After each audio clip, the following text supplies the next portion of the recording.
and welcome to the Pantheon, the show where we look at the top 5 cards for a given commander. Today we're looking at one of the new Strixhaven legendaries, or one side of them, and that is Nassari, Dean of Expression. A 5 mana, which, you know, is a steep investment, but the rest of the text is more than worth it.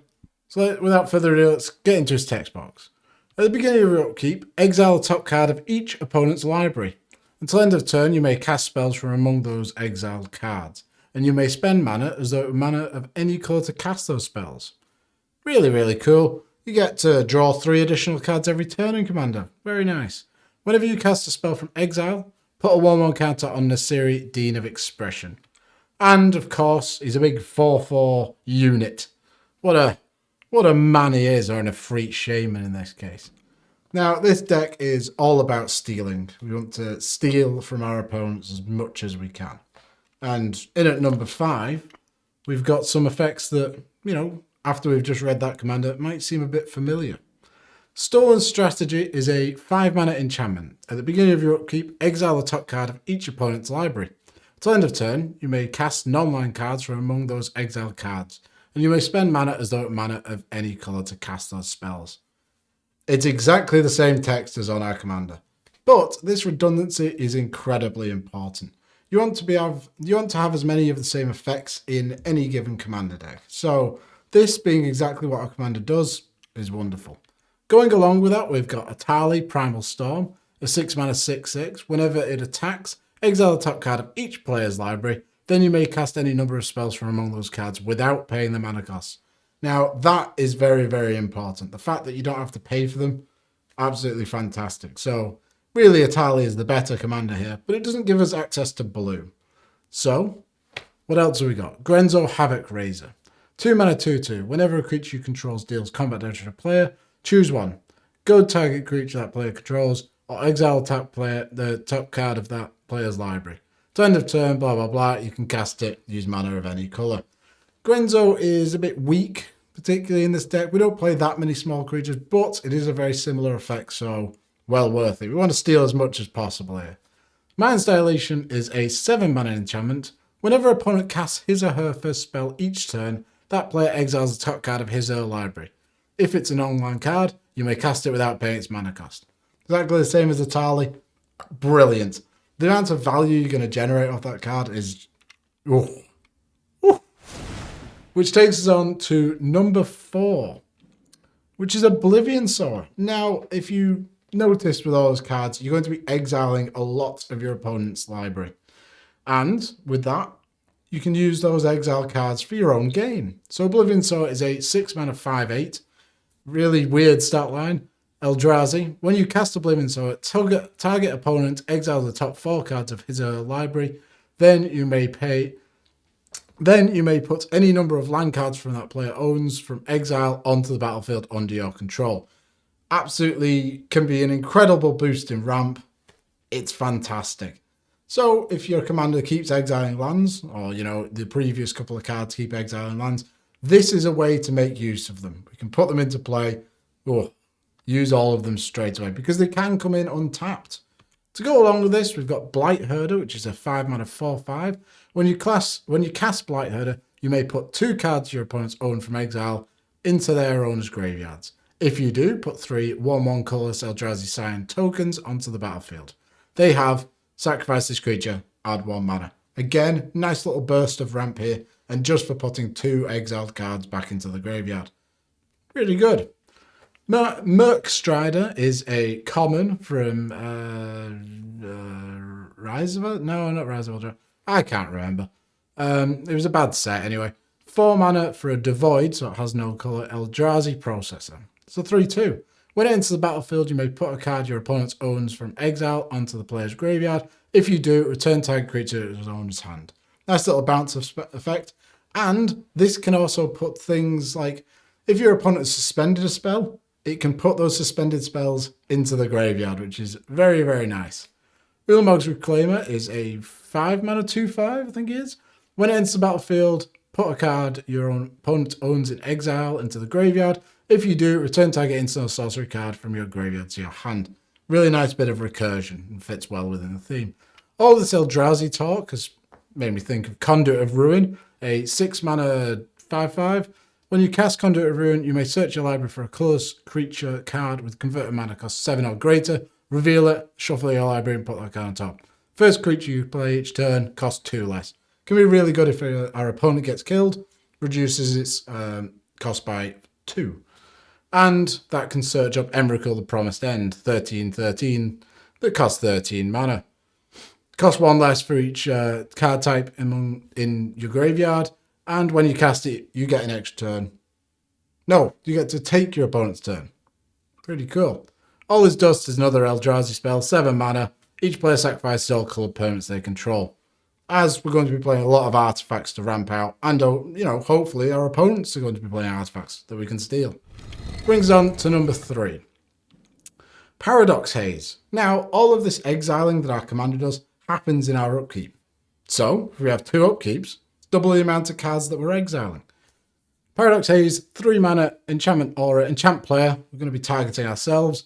At the beginning of enchanted player's upkeep, at the beginning of enchanted player's first upkeep each turn, that player gets an additional upkeep step after this step. There we go. I got the words right in the end. So, additional upkeep step. We can make use of that in a few ways. Sphinx of the Second Sun is another effect similar to this. 8 mana 6/6 with flying. At the beginning of your post-combat main phase, you get an additional beginning phase. Beginning phase includes untap, upkeep, and draw step. 8 mana.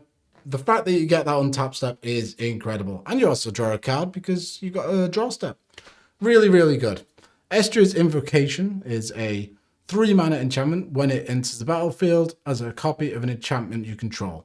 Except it gains at the beginning of your upkeep. You may exile this enchantment. If you do, return to the battlefield under its owner's control. So we can have 2 Paradox Hazes. So, keep stacking crazy amounts of upkeeps. Or we can copy another enchantment that we might have on the field. So a Soul and Strategy, something like that. Very useful. As Foretold is a 3 mana enchantment at the beginning of your upkeep. So if we have multiple upkeeps, it's going to happen twice each turn. Put a time counter onto As Foretold. Once each turn, you may pay 0 rather than pay the mana cost for a spell you cast with converted mana cost X or less, where X is the number of time counters on As Foretold. Interestingly, it doesn't say from your hand, so all the cards from exile, you can cast them as well.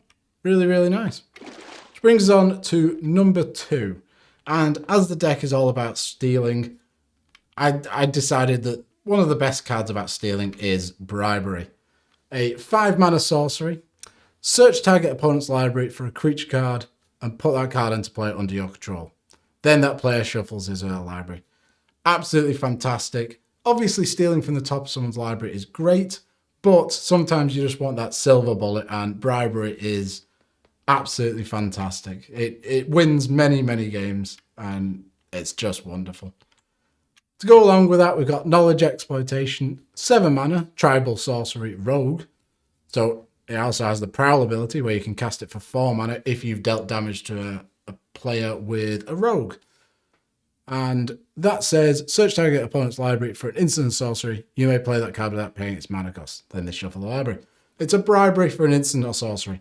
Arguably could be a lot more powerful, but the fact it's 7 mana put me off a little bit. Direfleet Daredevil is a 2 mana first striking pirate.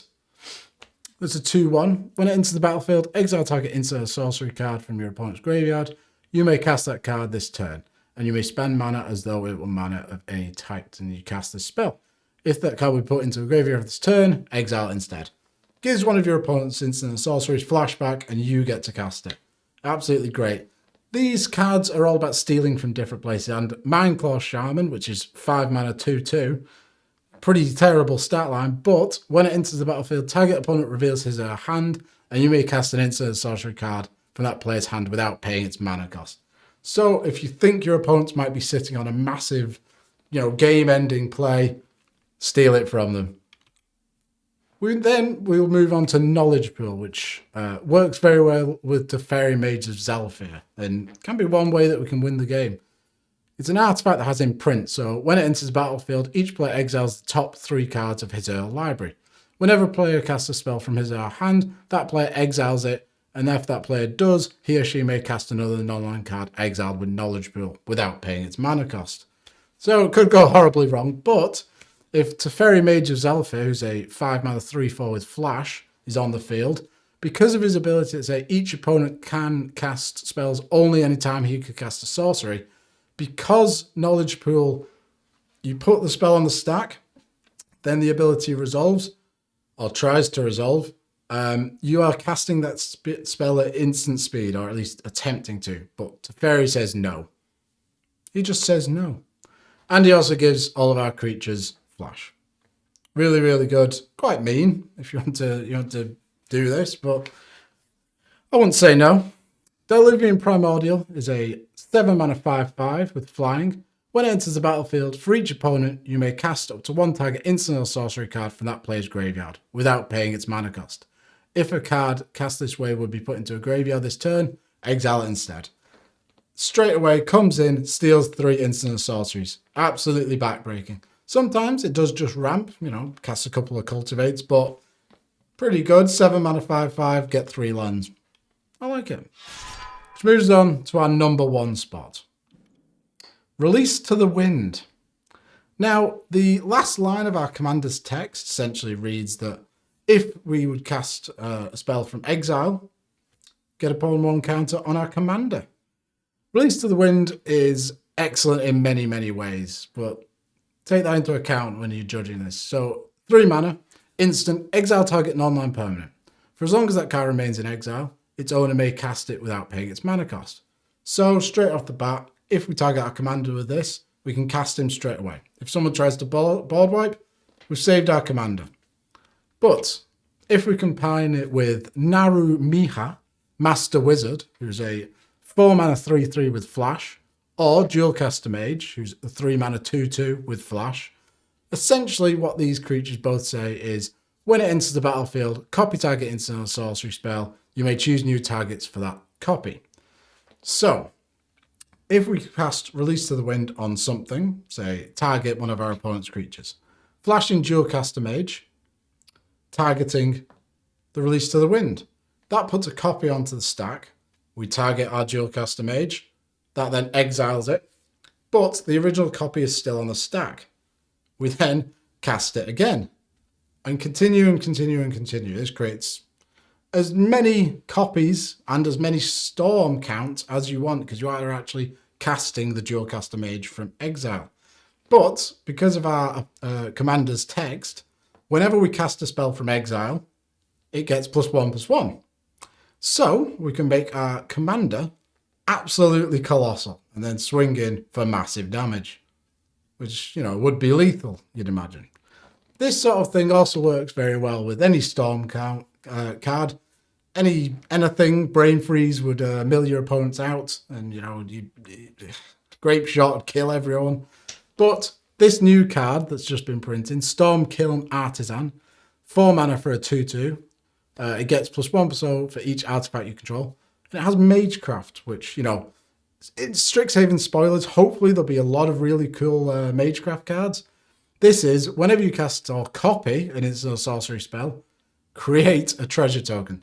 So, with this, we'd actually get infinite mana. Pretty damn sweet. And with that is my top 5 cards for this commander. It's a really, really cool card. Stealing things is fantastic. Obviously, with COVID happening at the moment, maybe stealing isn't great, but if you want to play it on Magic Online, why not? Thank you very much for watching. Please subscribe, and I'll see you soon. Bye.